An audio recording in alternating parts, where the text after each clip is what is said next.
Мария, Дева чистая, Пресвятая Богородице,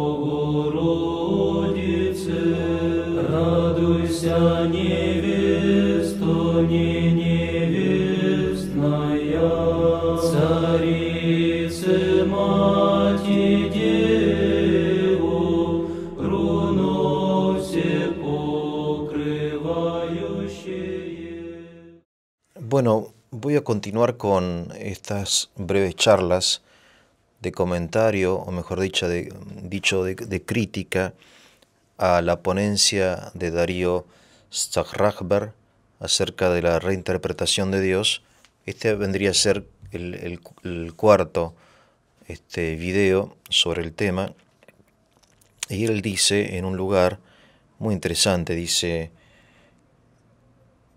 postulé un Dios invisible, único, atemporal, hasta ahí me lo bancaba. Bueno, un Dios, digamos, adecuado a la razón pura. ¿Qué quiero decir en este momento? Lo que quiero decir es lo siguiente, que la razón pura no existe. No hay tal cosa como la razón pura. Eso es una imaginación, un prejuicio, un presupuesto. De hecho, aquellos que defienden a la razón pura, la defienden porque han tenido un profesor que enseñaba la existencia de la razón pura. Si hubieran tenido un profesor empirista que solamente enseñaba la existencia de las sensaciones de los sentidos externos, ¿no? Del tacto, del oído, no sé, de la vista fundamentalmente, ¿no? Que es el más espiritual de los sentidos, serían empiristas. O si hubiera sido discípulo, por ejemplo, de un idealista, sería idealista, o de un romántico, sería romántico, ¿no? Pensaría que en el hombre lo que gobierna es lo irracional, como dice, entre otros, Sigmund Freud. De modo que aquellos que afirman la existencia de la razón pura, la afirman gracias a la tradición. A la tradición, en este caso, concreta, que aceptaron de un profesor. Y eso viene a negar precisamente la existencia de la razón pura. En definitiva, la filosofía es tradición, fundamentalmente es tradición, no es razón pura, ¿no? Y entonces el ser discípulo de alguien te hace afirmar lo que recibiste de tu profesor, te determina casi para siempre, ¿no? Esto es importante porque la idea de que somos animales estrictamente racionales hay que entenderlo dentro del contexto de lo humano, donde lo que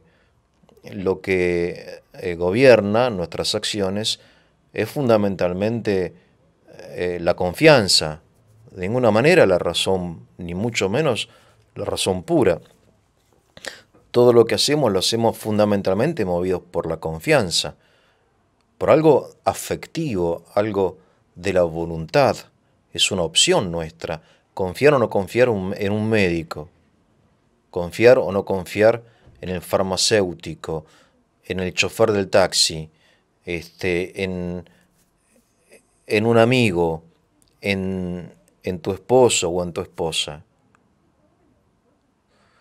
Hablar de razón pura es desprestigiar a la filosofía, pero la filosofía es siempre respetuosa de la condición humana, y la condición humana fundamentalmente es una condición determinada por las relaciones interpersonales que se fundan en la confianza,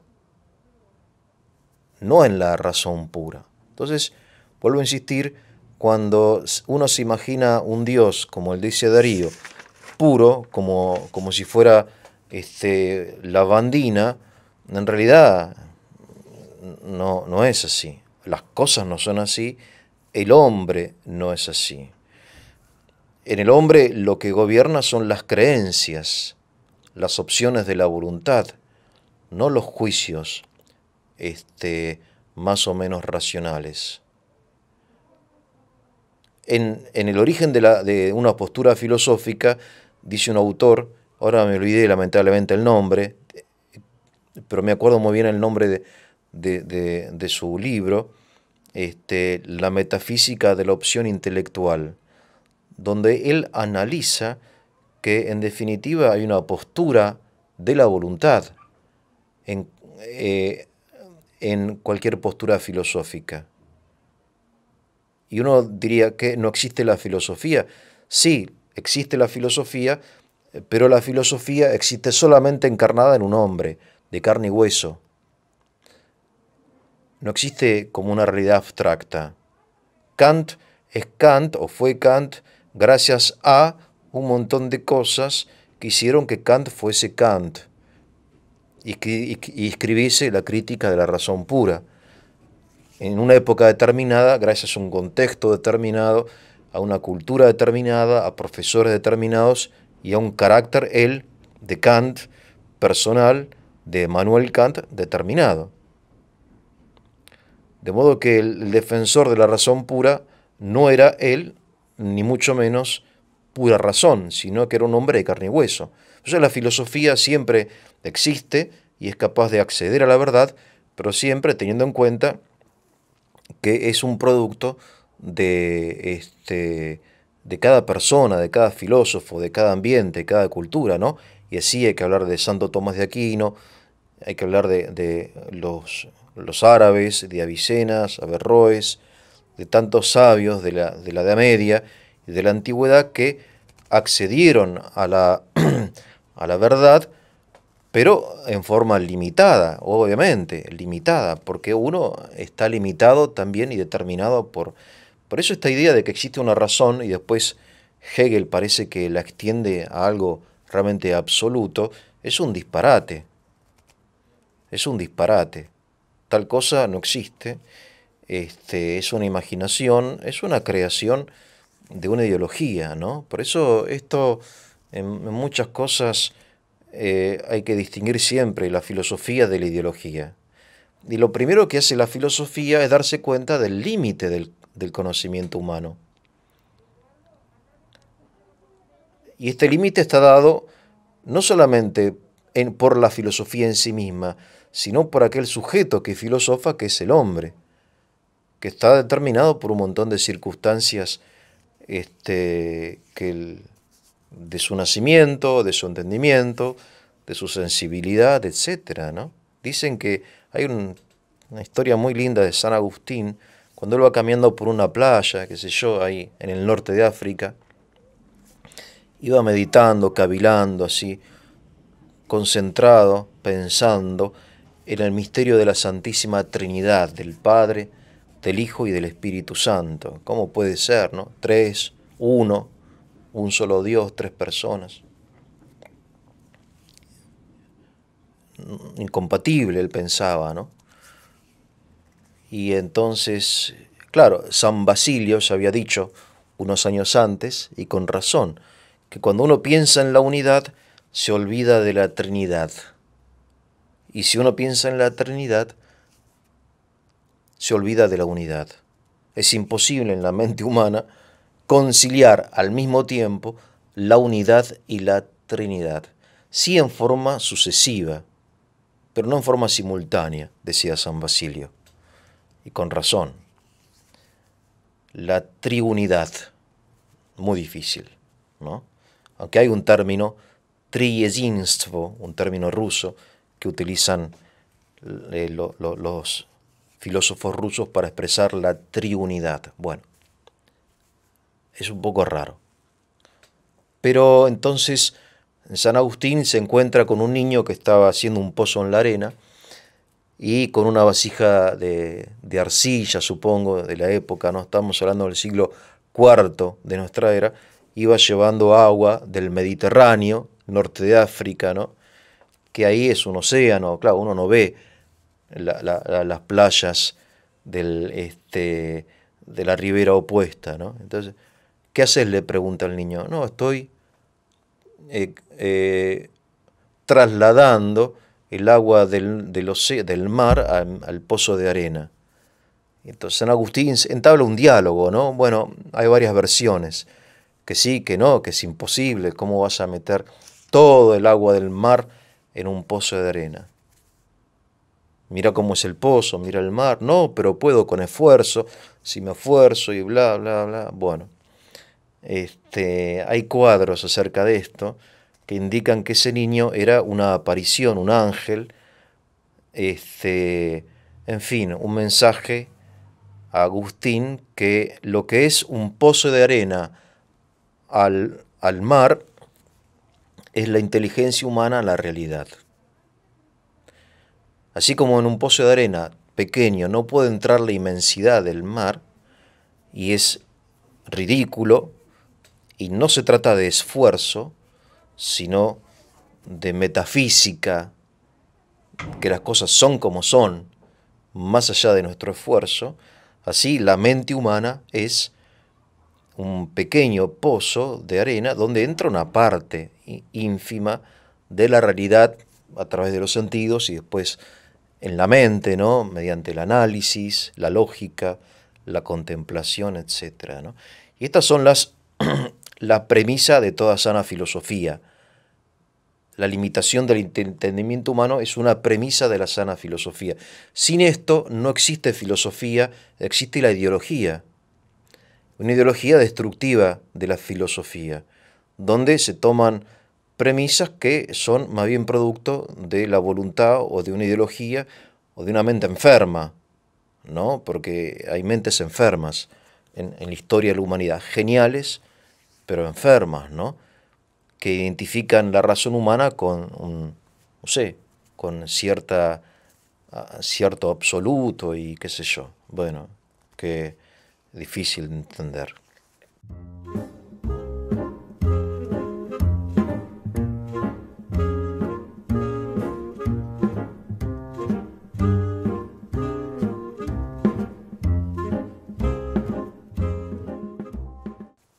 Entonces digo, el primer principio de la filosofía es el reconocimiento de la condición humana. La palabra humano o hombre viene de humus, que significa tierra, en la misma raíz de la palabra humildad. Lo propio del hombre es la humildad, el reconocer los propios límites, ¿no? No divinizarse, no divinizar la propia razón, y estar abierto a una razón superior, a la trascendencia, al menos como disposición. No sabemos, alguien dijo, si Dios existe, pero hay que estar abierto a esa posibilidad. Heidegger, en una de las últimas entrevistas que dio en Alemania, él dice que hay que estar abierto a la posibilidad de la revelación. Lo único que nos puede salvar, dice Heidegger ahí en esa entrevista, es la revelación de un Dios. Interesante, ¿no? Porque él toda su vida lo negó. Y al final de su vida parece, bueno, al menos estemos atentos a ver si aparece. Bueno, esa atención es parte del pensamiento filosófico, estar atentos a la realidad que se manifiesta como quiere y donde quiere. Esto es propio también de la gran filosofía, estar atento al cielo, a lo divino. Pensar que la filosofía es producto de la pura razón es desconocer la historia de la filosofía. Sócrates, dice Platón, que es el gran discípulo de Sócrates, afirmaba que él tenía un ángel, un ser superior, ¿no?, como dicen ahora lo de la nueva era, la New Age, un ser de luz. Bueno, un ser sobrenatural que le decía qué es lo que tenía que decir, cómo pensar. Estamos hablando del arquetipo del filósofo. Sócrates admitía que era inspirada, sus palabras estaban inspiradas por un ser sobrenatural. Ni hablar de otros filósofos que hoy damos por filósofos, como si fueran hombres estrictamente racionales, pero que consideraban que su filosofía, sus enseñanzas, tenían algo de revelado, ¿no? Entonces la pura razón no existe. Mismo Descartes, cuando tiene esas visiones ahí al inicio de su filosofía, tiene experiencias casi místicas y va a agradecerle a la Virgen, a un santuario, el descubrimiento del principio de la nueva filosofía. De modo que la relación entre fe y razón, ¿no?, es una relación muy abierta. No son dimensiones, ¿cómo decir?, cerradas, no son, como dicen en la náutica, compartimientos estancos donde no están comunicados. Porque el que ama la verdad, busca la verdad y si la encuentra con sus propias fuerzas, o si se la dan, es lo mismo, porque el objeto de su amor es la verdad. Si uno está enfermo y va al médico, no le dice al médico, mire doctor, gracias por su diagnóstico, pero hasta que yo no esté seguro, entonces voy a estudiar medicina, porque lo único que yo respeto, la única verdad que yo acepto es la que yo mismo. No, uno acepta la autoridad del médico.